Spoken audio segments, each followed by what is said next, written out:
Hello, I am doctor Mohini चितलंडे।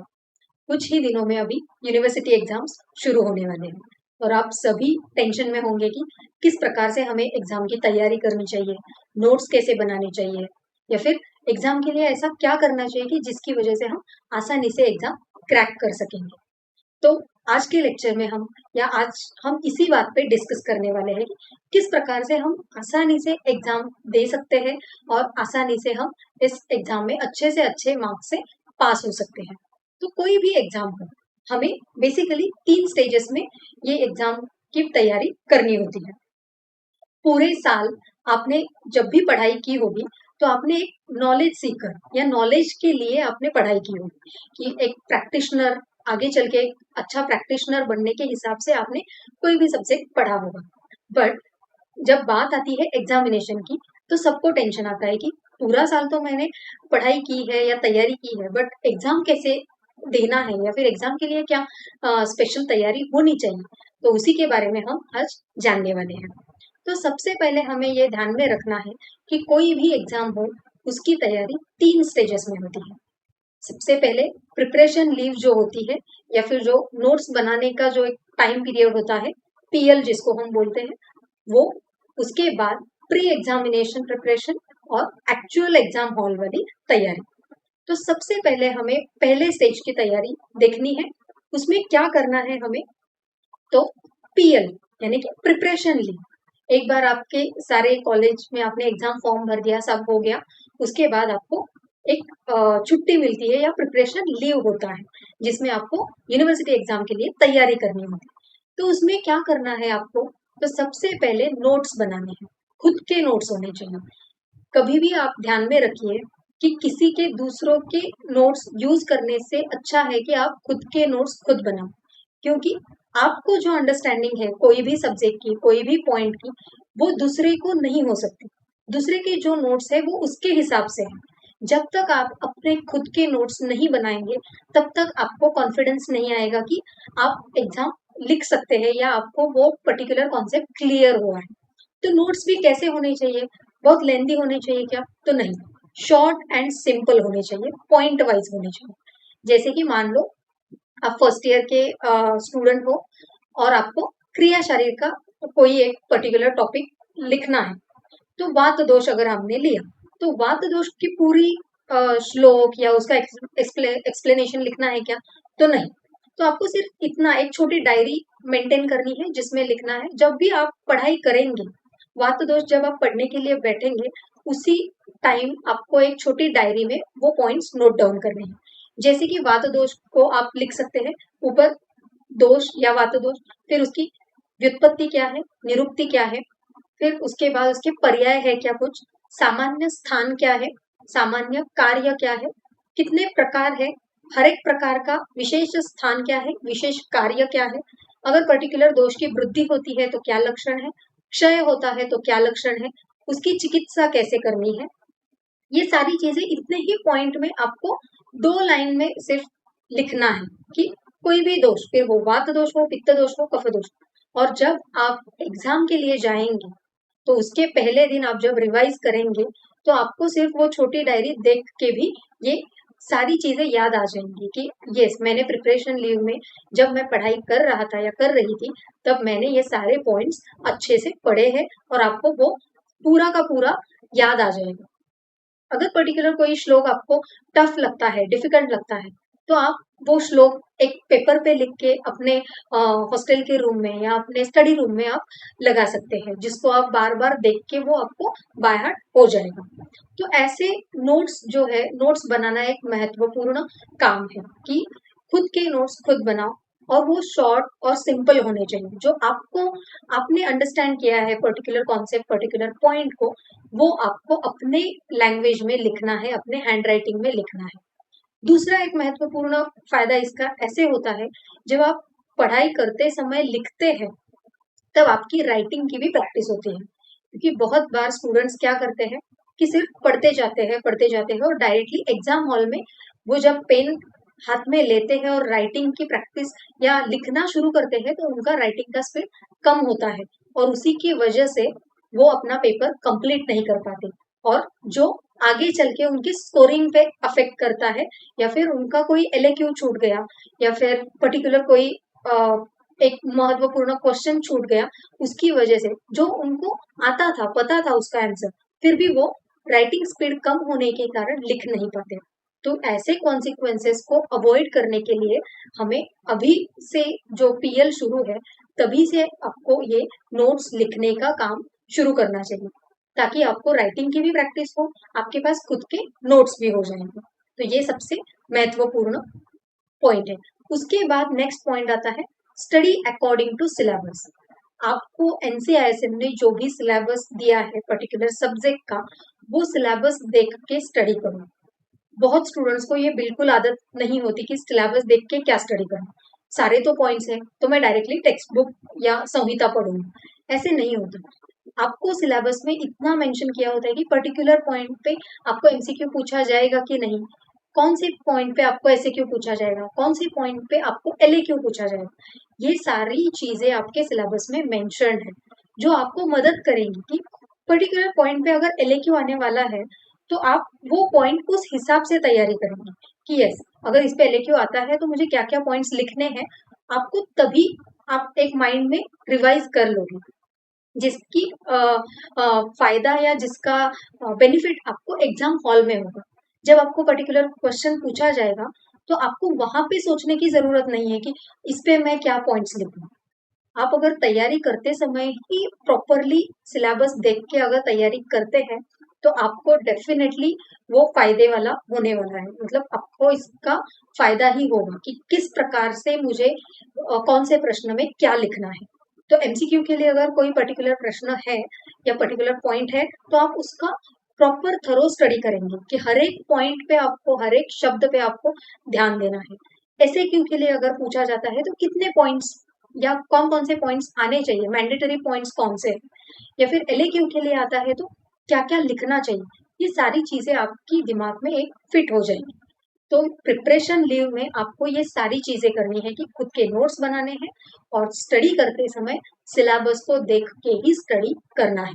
ये दो चीजें भी अगर आपने पीएल में की, तो आपको ऑलमोस्ट 40 to 50% आपकी तैयारी हो जाएगी, कि आपको टेंशन नहीं आएगा। बाकी जैसे जैसे आप पढ़ाई करते जाओगे, रिवीजन करते जाओगे, आपको एक कॉन्फिडेंस आ जाएगा। बट ऑलमोस्ट हाफ पार्ट आपको यहाँ पे कवर होता दिखाई देगा कि यस, मुझे ये सब चीजें, राइटिंग स्पीड या कौन से पॉइंट पे क्या प्रश्न आने वाला है, ये अगर आपको पता है, तो आप इजीली एग्जाम दे सकते हैं। फिर नेक्स्ट स्टेज आती है, वो है प्री एग्जाम प्रिपरेशन। यानी कि एग्जाम कल या परसों, एक दो दिन में एग्जाम है, तो आपको उसके पहले एक दो दिन क्या करना है। तो आपको पहले आपका जो हॉल टिकट है, आपके जो नेसेसरी स्टफ है, राइटिंग मटेरियल हो गया, आपका खुद का कॉलेज का आइडेंटिटी कार्ड हो गया, जो भी ऐसी चीजें हैं जो मैंडेटरी होती है एग्जाम के लिए, वो आपको पहले 1 से 2 दिन पहले आपको कंफर्म करना है कि सारी चीजें है आपके पास। और आपको वो तैयारी कंफर्म होने के बाद आप प्रॉपरली एग्जाम की ओर देख सकते हैं, या फिर जो पहला पेपर है आप उस पर फोकस कर सकते हैं। जैसे आपका राइटिंग मटेरियल, आपका हॉल टिकट, आपका आई कार्ड, ये मैंडेटरी चीजें हैं। बहुत सारे स्टूडेंट्स को ऐसी आदत होती है कि एग्जाम अगर दोपहर आफ्टरनून सेशन में है या मॉर्निंग सेशन में है, तो वो पर्टिकुलर उस दिन सुबह जाके राइटिंग मटेरियल देखेंगे, उस दिन जाके आप वो ढूंढेंगे कि मेरा हॉल टिकट कहाँ है, फिर आई कार्ड कहाँ है। इसमें आप पैनिक होने के चांसेस ज्यादा होते हैं। तो इट्स बेटर कि आप एक दो दिन पहले ही अगर ये सारी तैयारी करके रखते हैं, तो आपके लिए ये फायदेमंद साबित होगा।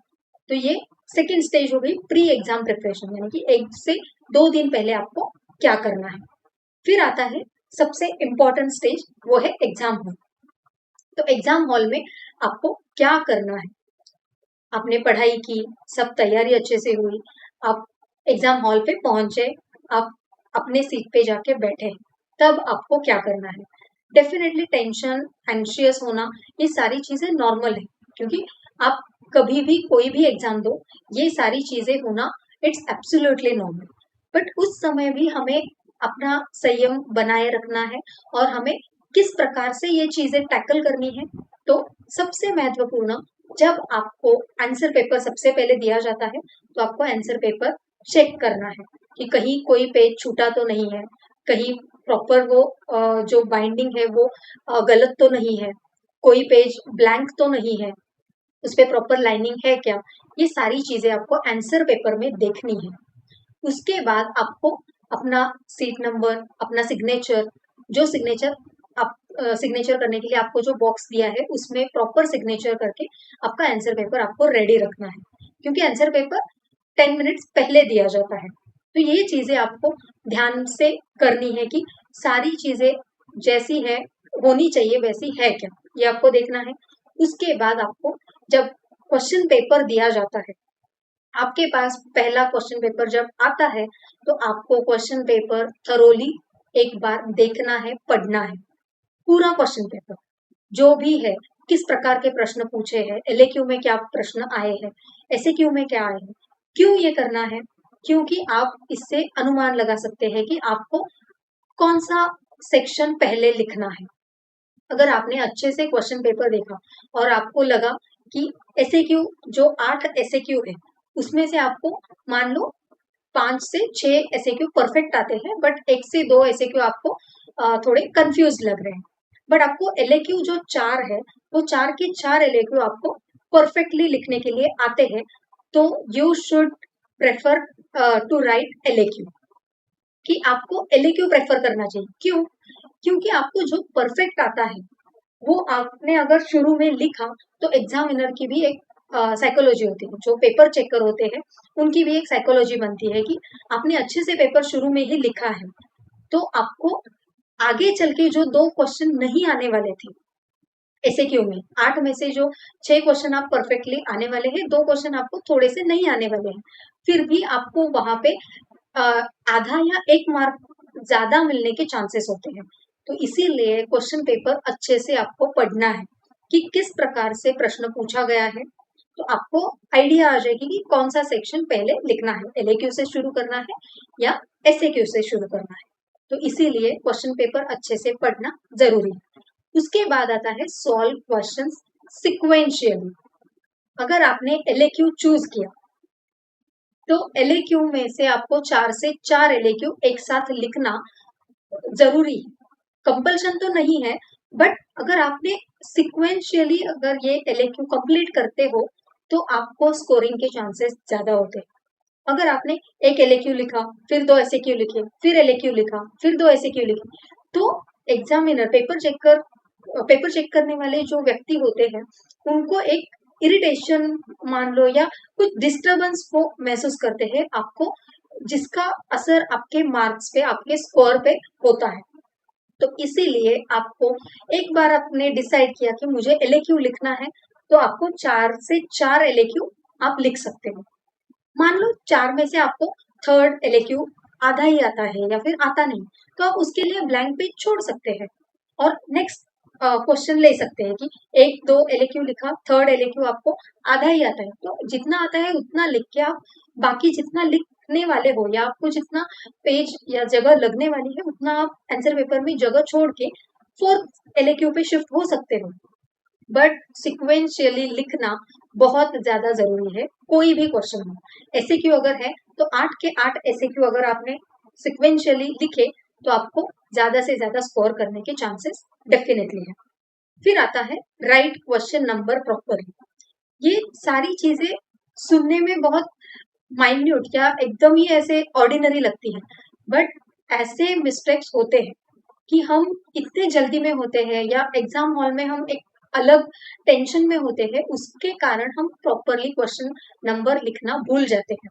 हम directly most of the time answer लिखना शुरू करते हैं, बट इससे भी आपको स्कोरिंग पे असर होता है। जब तक आप प्रॉपर क्वेश्चन नंबर नहीं लिखोगे तब तक आप गारंटी नहीं ले सकते कि आपको उस पर्टिकुलर क्वेश्चन चेक हो जाएगा, आपको उस पर्टिकुलर क्वेश्चन का मार्क मिलेगा।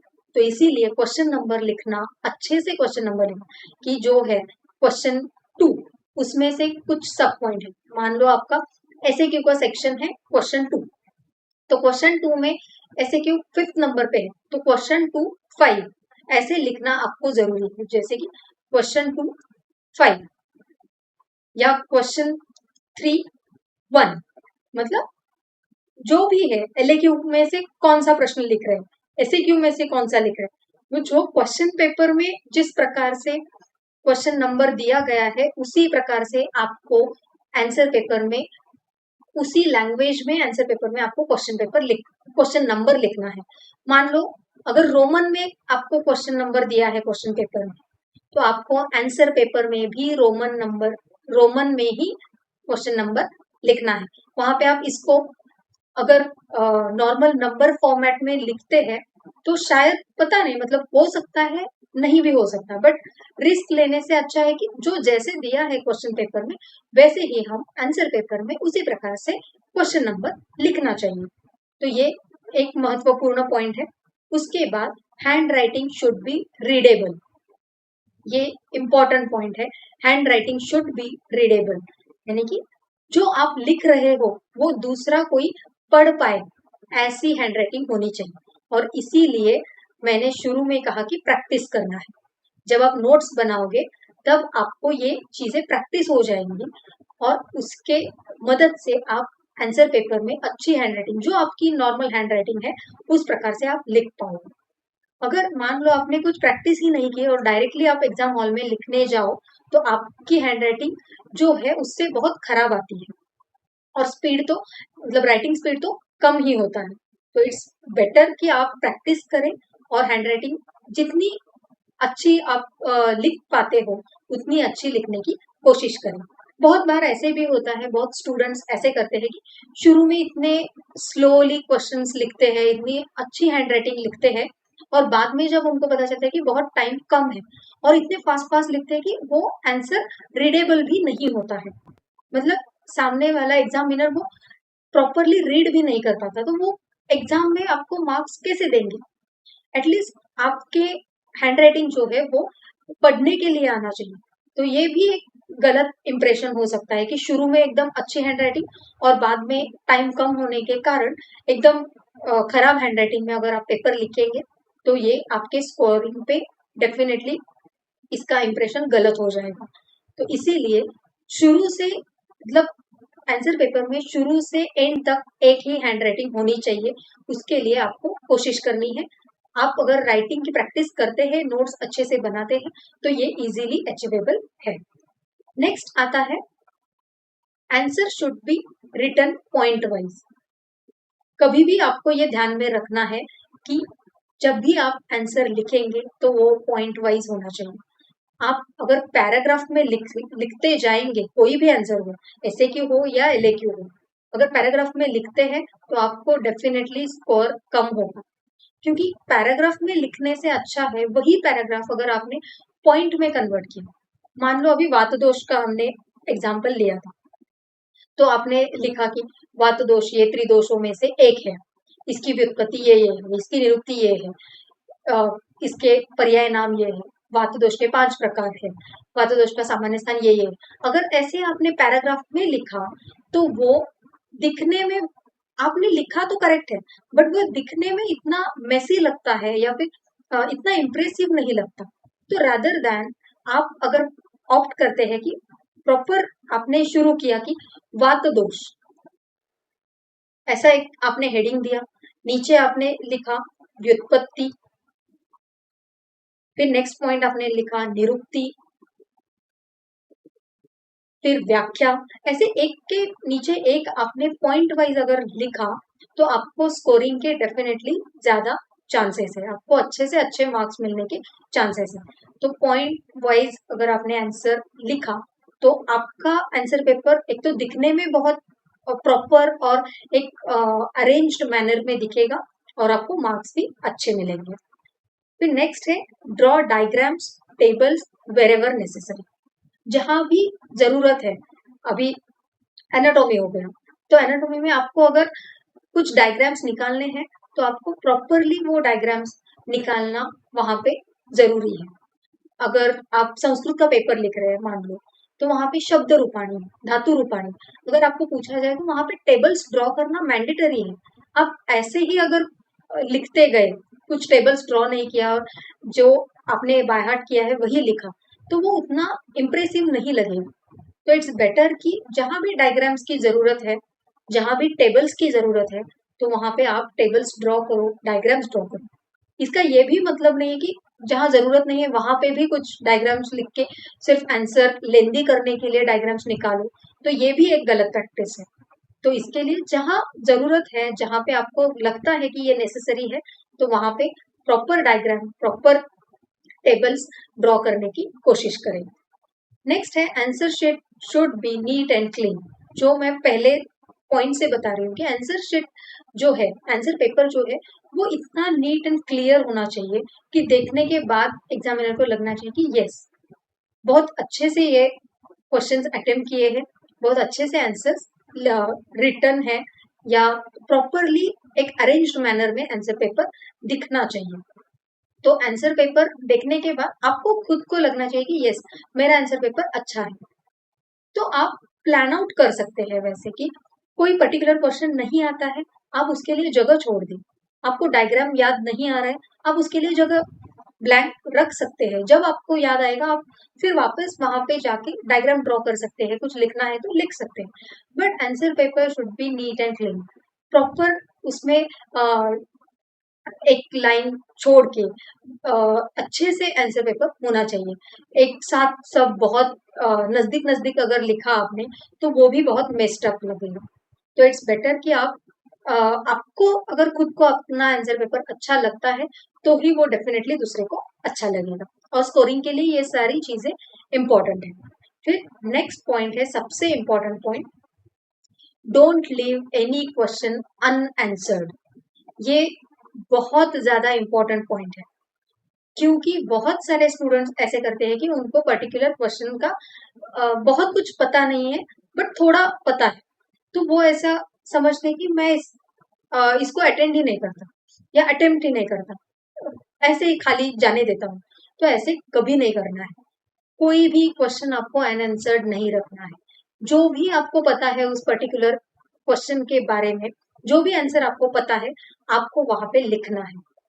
क्योंकि मान लो 5 मार्क्स का ऐसे क्यों है और आपको पर्टिकुलर क्वेश्चन का सिर्फ 1 या 2 पॉइंट ही याद आ रहा है, मतलब 5 पॉइंट में से आपको सिर्फ 1 या 2 पॉइंट्स याद है और आप उतना ही लिख पा रहे हैं, तो आपको वो लिखना चाहिए। क्योंकि 5 मार्क के लिए प्रश्न पूछा गया है, तो आपने कुछ नहीं लिखा तो आपको आउट ऑफ 5 0 मार्क्स मिलने वाले हैं उस क्वेश्चन के लिए। बट अगर आपने वो 1-2 पॉइंट जो आपको पता है वो भी अगर लिखे तो आपको शायद 1 या 2 पॉइंट मिल सकते हैं। 5 में से 1 या 2 मार्क मिलना तो अच्छी बात है ना, 0 से तो बेटर ही है। तो इसीलिए कोई भी क्वेश्चन अनआंसर्ड नहीं रखना है, हर एक क्वेश्चन अटेम्प्ट करना है। जितना आपको उस क्वेश्चन के बारे में पता है उतना वो लिखना है। ये बहुत इंपॉर्टेंट चीज है, ये आपको ध्यान में रखनी है। फिर उसके बाद सबसे महत्वपूर्ण आता है टाइम मैनेजमेंट। किस प्रकार से हमें क्वेश्चन पेपर सॉल्व करना चाहिए। तो कोई भी आपकी एग्जाम हो जहाँ पे 3 आवर्स, मतलब यूनिवर्सिटी एग्जाम की बात कर रही हूँ मैं, जहाँ पे इस प्रकार से आपका क्वेश्चन फॉर्मेट है, तो आपको टाइम कैसे मैनेज करना है। टोटल टाइम है आपको 3 आवर्स, 3 घंटे, 180 मिनट्स। तो ये आपके टोटल टाइम है, टोटल आपको इतने टाइम में इतना पर्टिकुलर क्वेश्चंस आपको अटेंड करने हैं। नंबर ऑफ क्वेश्चंस क्या है, 20 एमसीक्यू है 20 मार्क्स के लिए, 8 एसएक्यू है, हर एक एसएक्यू 5 मार्क के लिए, तो 8 एसएक्यू के हो गए 40 मार्क। 4 एलएक्यू, एक एलएक्यू है 10 मार्क के लिए, तो 4 एलएक्यू के हो गए 40 मार्क। तो ऐसे मिला के होते हैं 100 मार्क्स, और 180 मिनट्स में आपको 100 मार्क्स का क्वेश्चन पेपर सॉल्व करना है। तो कैसे करेंगे, सबसे पहले हमें ये 180 मिनट्स जो है वो हमें डिवाइड करने हैं। जो 20 एमसीक्यू है उसके लिए तो 30 मिनट्स सेपरेट है, वो 30 मिनट्स में हमें एमसीक्यू 20 एमसीक्यू सॉल्व करने हैं। फिर आता है नेक्स्ट इम्पॉर्टेंट पॉइंट कि ये जो बचे हुए टाइम है 180 मिनट्स में से 30 मिनट्स गए, तो 150 मिनट्स को हम कैसे यूटिलाइज करेंगे। तो 8 एसएक्यू है, वो आपको 70 मिनट्स में कवर करने हैं, कुछ भी हो जाए, और हर एक एसएक्यू को आपको 7 to 9 मिनट्स देना है। एक एसएक्यू आपका 7 से 9 मिनट में कंप्लीट होना चाहिए, कवर होना चाहिए। जो एसएक्यू आपको 7 से 9 क्यों कहा मैंने, तो जो पर्टिकुलर एसएक्यू होता है जो हमें बहुत अच्छे से आता है या जल्दी जल्दी हम याद कर सकते हैं, तो वहां पे हम 7 मिनट में अगर पर्टिकुलर एसएक्यू कंप्लीट करते हैं, तो वहां पे जो हमें एक बफर टाइम मिलता है 1 या 2 मिनट का, वो टाइम हम यूज कर सकते हैं जो एसएक्यू हमें अच्छे से नहीं आता है, उसके लिए हम सोचने के लिए वो 1-2 मिनट यूज कर सकते हैं। तो इसी हिसाब से जब भी आप एग्जाम हॉल में बैठे, तो आपकी आपका ध्यान घड़ी की तरफ होना ही चाहिए कि एक एसएक्यू लिख रहे हैं तो कितना टाइम में आप एसएक्यू कंप्लीट करने वाले हो, या फिर 8 एसएक्यू अगर है तो आपको डिसाइड करना होगा कि पर्टिकुलर इतने 70 मिनट्स में, मतलब अभी कितने बजे हैं, तो नेक्स्ट 70 मिनट्स में मेरे 8 के 8 एसएक्यू लिख के होने चाहिए। ऐसा आपको एक स्ट्रेटेजी बनानी पड़ेगी। उसके बाद आता है एलएक्यू सेक्शन। एलएक्यू आपको 60 मिनट्स के लिए है, एक एलएक्यू 15 मिनट्स। तो यहाँ पे भी आपको ध्यान में रखना है कि जो एलएक्यू आपको अच्छे से आता है या आपको पूरा पता है, तो 12 टू 13 मिनट में आपको एक एलएक्यू कंप्लीट करना है।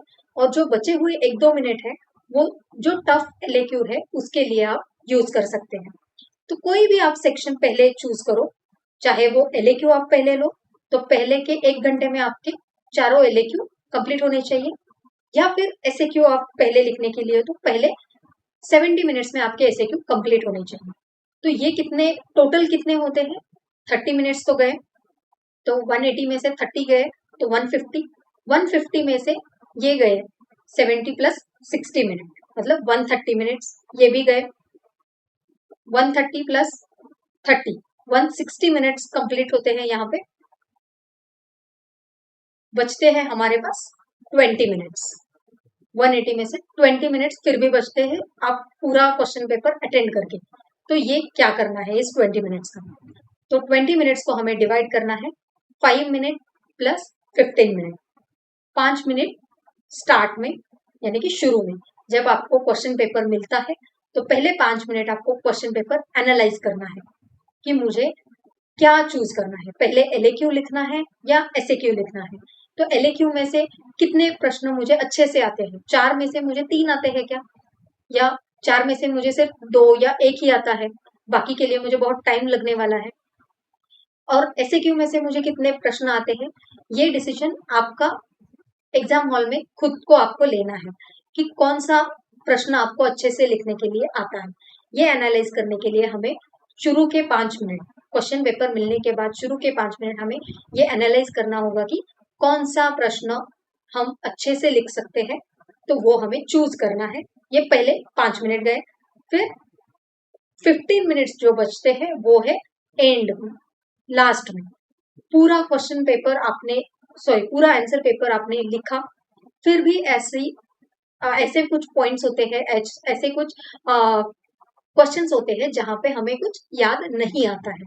तो ये जो 15 मिनट्स है, ये 15 मिनट्स हमें इसी के लिए हमने रखे हैं कि पर्टिकुलर आपने पूरा पेपर लिखा, आपको याद आया कि अरे एलएक्यू का क्वेश्चन 2 जो है उसमें मैंने ये लिखना भूला था, या फिर मैंने जो ब्लैंक पेजेस या ब्लैंक स्पेस छोड़ा हुआ है, तो वहां पे मुझे ये अभी याद आ रहा है कि मैं यहाँ पे लिख सकता हूँ।